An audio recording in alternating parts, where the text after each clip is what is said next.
this is a game of, what I've noticed over time, it's a game of time. There are so many things that I had dreamt to do 6 years ago, 4 years ago, but they weren't happening. But I thought I was ready at that point, but now they're happening right now. An obsession. An obsession, yeah. I mean, you become crazy. There's no secret to it, and that's the price to pay.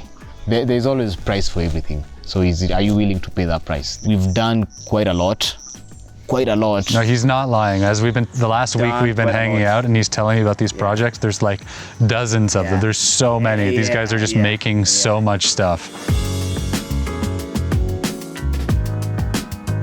Okay, so welcome to Nairobi. If I look a little dirtier and scruffier than usual, it's because Nick and I have been near the Somalia border for the last few weeks, filming a feature doc, which hopefully I'll have more information on soon. But I wanted to have this conversation with Nick because he was our drone pilot and second camera operator on this shoot.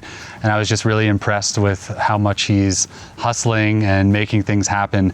And I know a lot of people watching are international, or maybe you live in like a secondary market, like you're not in New York or London or something. And you know, I hear a lot that people feel like they don't have opportunities. Nick's based in Nairobi, and him and his partner Maurice have built this really cool business, and they're working all the time, and he's traveling all over Africa and shooting docs. So like I try. Yeah. I try. But there's no excuses, right? Like that's kind of why I wanted to have this conversation. Nice. But before we get into that, let's just start at the beginning. How did you get into all this stuff? I realized getting that question like a lot of times nowadays, and as you get famous. Probably, yeah. I mean, I was doing drama in high school. Okay. I acted in high school in theater plays and stuff like that. So there was that from high school. Then in university, so me and Maurice, we went to the same university. That's where we met, and we did computer science. So not film to start. Nah. I did computer science. So ideally, I'm a director, producer, cinematographer, but before that, you know, I'm someone, how I started when I remember is I'm someone who comes up with ideas and stuff like that. That's it. That's how I started. So I came up with an idea. I wanted to make a TV. So TV was big back then in terms of having shows on local stations. So I was like, this was me in my second year in 2012. I was like, I want a TV show. Like, I don't know the process, but I want a TV show. Now through that, I was just pretty much his production assistant. Then we would share ideas, write stuff that would go all the way to Taily and stuff like that. Then he would give me some money here and there. Then fast forward, finished school 2013, December, graduated 2014. So you finished your computer science degree? Yes, I finished. And so my dad, every day we are seeing each other. We're having breakfast together, and he's like, this young man, what is this guy doing? And my dad found work, got like a company, a friend of his who is a CEO in a certain insurance company. I was called for an interview. I passed the interview. Then I started working there in like early December 2014. Yeah, I worked there until March. Then it was until around March, April. So now my friend Maurice sent me a message, a link. And it was a link, you know, some summer school program somewhere in Italy for young guys, if you want to brush your skills, whatever it is. For film. For film. It's the biggest gathering of young filmmakers in the whole world. So it's a competitive thing. So if you wanna, do you wanna go this? So he sent me this. I saw everything and I was like, wow, looks amazing. So I applied it. It was a very sketchy link, extremely sketchy. So it has 10,000 Kenyan shillings around that time. Which is like 8,000 US dollars. 10,000. No, 800. 800, yeah. 800 USD. Yeah, exactly, yeah. At that point, that's so much money for everyone, but even for me, that's a lot of money. And also at that point, there was a thing here in Nairobi, or rather here in Kenya, of people being conned through money, through links like this. So I was like a subject to be conned. So immediately I sent that money, I was like, I've been conned. I didn't get a response for like 2 days, and I was calling Maurice and I was like, man, they conned me. Then they sent me an email and they were like, okay, out of 100 guys that applied for this, we are shortlisting 6 who are gonna go to Italy for this summer program, and it's gonna be a half scholarship thing.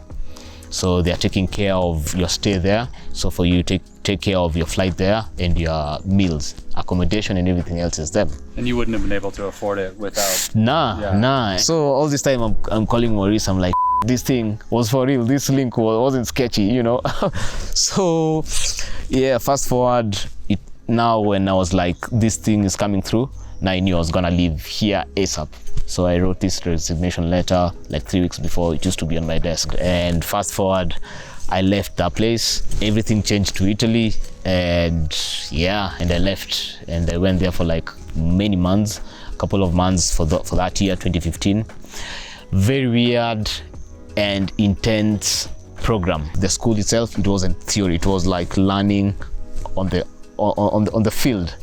And that was the best experience that I ever got, like learning this stuff, because this stuff, however much you want to learn the science behind it and everything behind it, the biggest part is learning on the field. You could always doing stuff. Exactly, you could always go back to YouTube and ask and now see why should I use this and all this and learn the science behind it. But on the field is whereby you're learning how you're interacting with the elements. And I think that's so important because so many people, like there's so much information. You can spend all your time just getting theory and like studying. But then if you don't actually do it, you have to do it. You have to do it to know how it works. And so yeah, I finished the whole program. An amazing program. It ends, so how it's structured, it ends with the last stop or the last town you're making films is in Venice, and it happens, it's structured in a way that last stop, it's when Venice Film Festival happens. So the school has a connection with Venice Film Festival, so we will also watch all the films. We had all the access to Venice Film Festival. So now I will see big cinema, I will see all that stuff. So they did it almost backwards of what you'd expect. They gave you the theory and the big cinema at the end, they just had you making stuff in the beginning. Exactly, because it makes sense, because now at the end when you see stuff in the cinema, it makes sense. You're able to see where you are, not to confuse yourself to being a pro. This is a game of, what I've noticed over time, it's a game of time. There are so many things that I had dreamt to do 6 years ago, 4 years ago, but they weren't happening. But I thought I was ready at that point, but now they're happening right now. As long as you're actually working. And consistent, yeah, so it's a game of, especially now me being a doc filmmaker, it's a game of consistency and obsession. It's so hard that if you're not obsessed with it, you're never gonna, like how long were you there and how many films did you make? I made something like 20 short films. And out of 20 short films, maybe 15 are what I directed and produced. And that, I mean, that's exactly it. Like people sometimes will make one short film and then say, why is my career not amazing? Like you made 20, before you even became a professional. And it is true actually that through that time, that one of the films that I had done, now when I came back, I later submitted to Kalasha Award. Which is,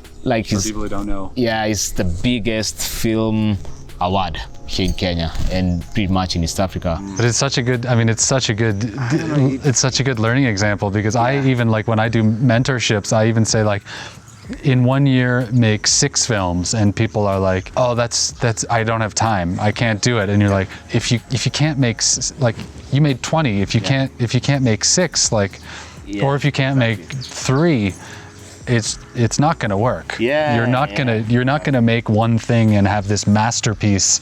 That like you have to do a lot. You have to do quite a lot. To give you an example, and it's always a perfect example that I always give. So we filmed this short film called Watu Wote. It was a co-production with Lightbox from Kenya and Hamburg Media School. It was a short fiction and about Al-Shabaab. I'll send you the link.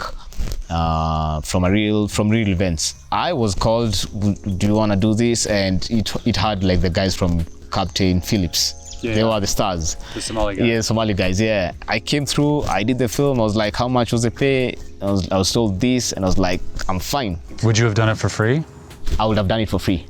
Actually, I would have done it if just they take care of my accommodation and my transport there. That's it. For me, I just needed to do stuff. Yeah.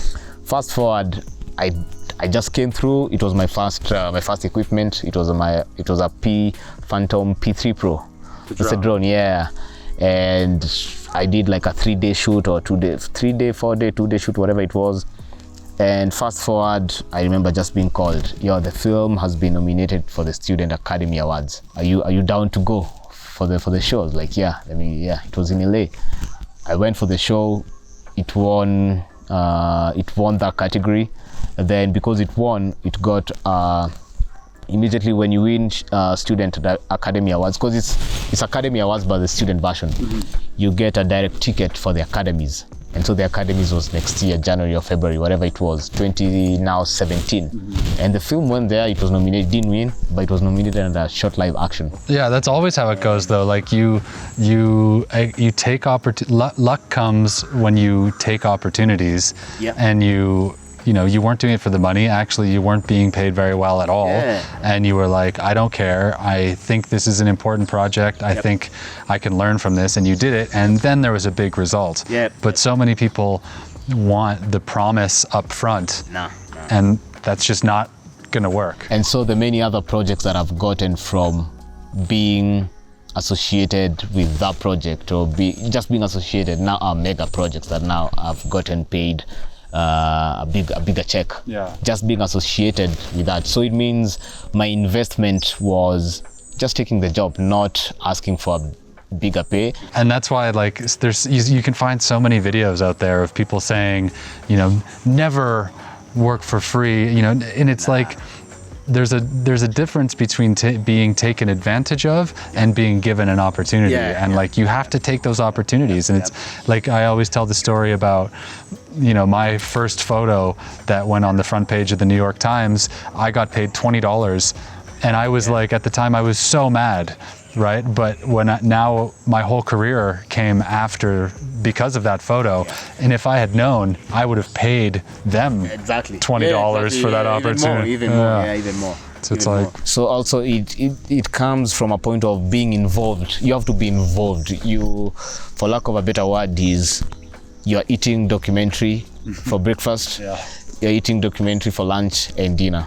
You have to be involved in it for luck to be around you and for the instincts to be around. Like, you have to be around the space. You have to be around the space. So you are daily on a learning thing, whether it's by watching stuff, seeing stuff online, reading stuff, watching. Like, there's just something. But mostly doing. And doing, like. You have to, I can't, Maurice will tell you, like, the number of passion projects, quote unquote passion projects that we've done, in the sense of using our own money and going and doing it. We've done quite a lot. No, he's not lying. As the last week we've been hanging out and he's telling me about these projects. There's like dozens of them. There's so many. These guys are just making so much stuff. We started with, of course, the weddings, the events. We started with that because also starting with that, also there's a thing about you just left film school, or by luck you have a friend or a relative who is in the film industry and they call you to a gig whereby you're called to your first ever gig is a Netflix show, and you think that's how it is. But it's not really. I think one of our best, like our cement, what cemented us was being pushed, starting the industry from a point of doing the weddings, doing the events coverage, like just knowing how to run a production from pre-prod to editing an event, a highlight of an event or a wedding video, and giving it to client. But was documentary always the goal? Documentary was always the goal, because even stylistically, even how we used to do those weddings and events was, someone would say, there's a documentary to it, there's a documentary style to it. We would have the groom telling us her story, where she came from, how she, there was a documentary, there was a storytelling perspective to it, and which is pretty much even came from our name folklore, which means just stories, folklore. So I think that offered us a good basis, because there's a discipline to it. Besides the technical aspect of being in the field, there's a discipline to, can you finish a project? Because how many people shoot and they have, and it ends there, and they have files on their laptop they can't finish. So we did quite that a lot 2017 and 18. Then in 2018 we decided, okay, let's go and just make films in Italy, and we went, did some. Now at this point we were kind of, we were talented, I would say. We had good picture. You had skills. We had skills, yeah. And so we made amazing films in 2018, which I'm still. You made 5 films? 5 films, 5 shorts, which I'm still. They are still one of my proudest works till today. But let's step back for a sec. When you first came back to Nairobi, and you were just, you had your 20 films or whatever. Yeah. How did you go about making contacts in the industry? So what I did is, like 2 months before leaving Italy, I knew my time is running out.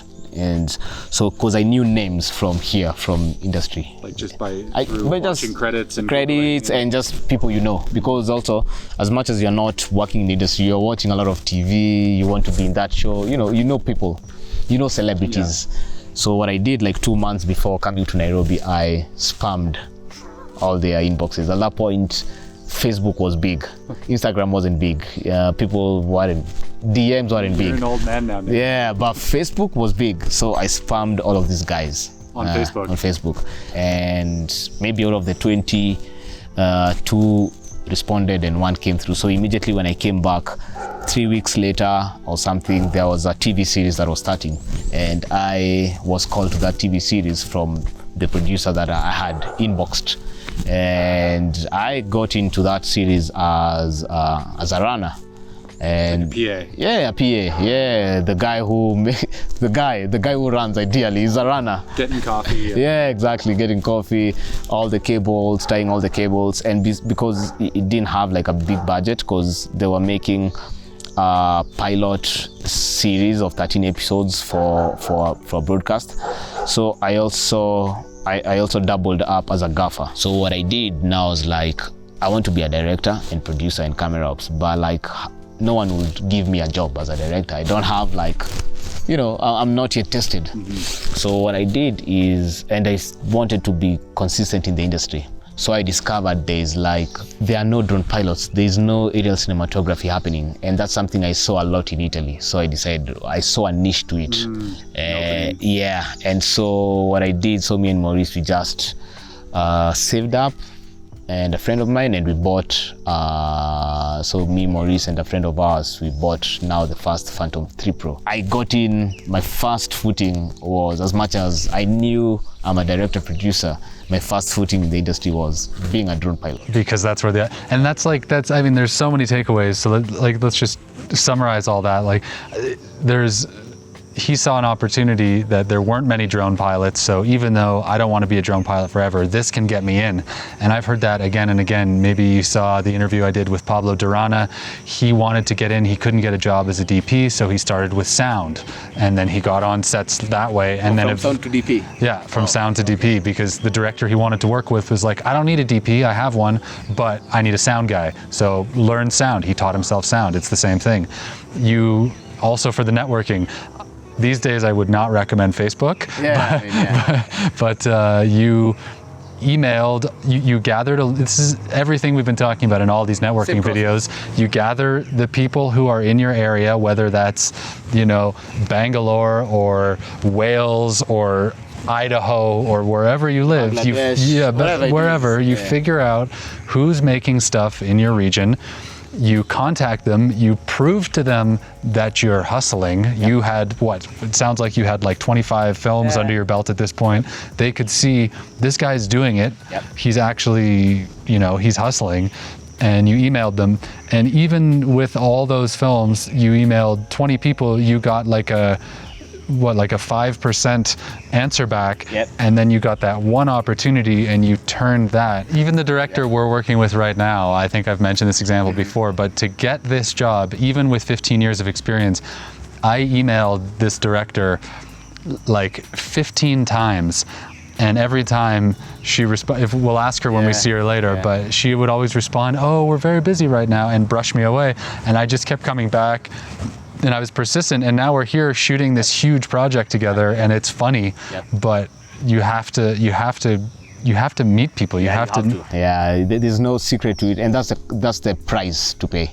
There's always price for everything. So are you willing to pay that price? So when did it really start working? Like when did Maurice is here off camera, when did you guys actually start having real success and, you know, having a company where you could start making more and more of the stuff you wanted to make? Now you guys are like, you're all over the place. You're flying all over Africa and you're doing pretty big productions. You're working with like BBC and all these. Yeah. When did you know, okay, this is working? I can't tell you this was a day. Yeah. Like now, yeah, like it was, no, I can't tell, but it was, I mean, when you think about it, it's a combination of the things you've been doing, because one guy who gave me a BBC job was a guy who I had filmed a relative's wedding. So it can come from anywhere. It's as long as you're doing. As long as you're doing, and that's the reason they always say you are as good as your last project.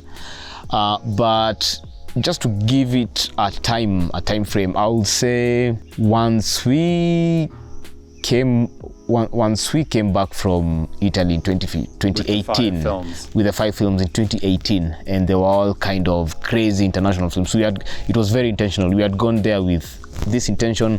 We had these scripts here in Nairobi.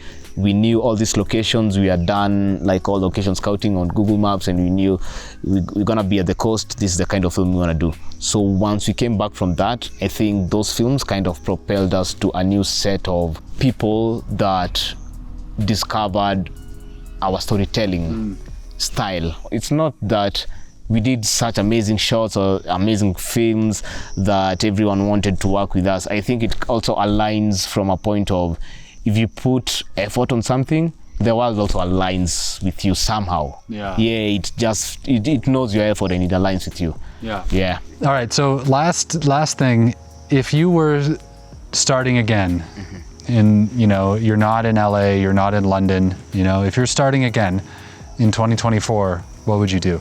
I would say for anyone, and it cuts across your age, as long as you know this is something you like, this is your passion, and this is something you want to do and you're obsessed with it, I would say you just have, first of all, to make stuff. You have to make content, you have to make films, you have to be in that field. You can't make these films by just daydreaming about it or thinking about it. You have YouTubing. Or YouTubing. You have to make films, and it doesn't matter actually with the equipment that you have. The film that got us to BBC, we did that short video with an iPhone 6s. It doesn't matter what you have. It's pretty much you work with literally what you have, because there's always someone who will notice.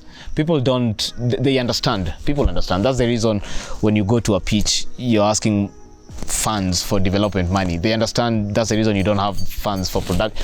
People understand, but they always try to see what's your motive, what's your inspiration, who are you as a person. I mean, I can't tell you 10 films, 5 films, but it can't be 2 films, it can't be 1 film, it can't be, it can't be 3 films. It's gotta be a lot. It's gotta be a lot. You have to do a lot of stuff, a lot of trial and errors as well. Another thing is you have to be with people in that circle, in that industry. That's how you learn stuff. Networking. Yeah, you can't be, this industry is not a solo industry. Make stuff and network. And learning new stuff daily, because now the thing with this industry is new stuff is also coming out daily. Yeah. So you have to update yourself with the new stuff that is coming daily. Whether you're gonna use it or not, you just have to know what's around, what's happening. You have to know what's happening every day. Yep. So it's like you start with whatever gear you have, and that's not the same thing as gear doesn't matter, because eventually gear matters a lot. But in the beginning, you just need anything to start making stuff. And then you make a lot of stuff, you show it to the people you want to work with, and do that for a long period of time. And then almost anywhere in the world, this formula works. Like you guys are all over Africa now. You're like regional specialists, right? It's not about being born rich. It's not about being, it's not about being in LA. It's like make stuff and network over time, and you'll see results. And that's the best part about being a creative or an artist or a filmmaker, is you don't need to be, your past doesn't determine anything. Is who are you as a person, and do you really want this? That's the best part about being in our world. Cool. Well, I hope that was helpful. Nick has made so many more things than I have. I mean, these guys' creative output is incredible. We'll put a link to their company Folklore in the description. But yeah, this formula will work anywhere in the world. And yeah, also if you need film services or a DP or anything in Nairobi, call Nick. He did a great job for us. Yep. All right, man. Cool. Amazing. Yeah. Nice.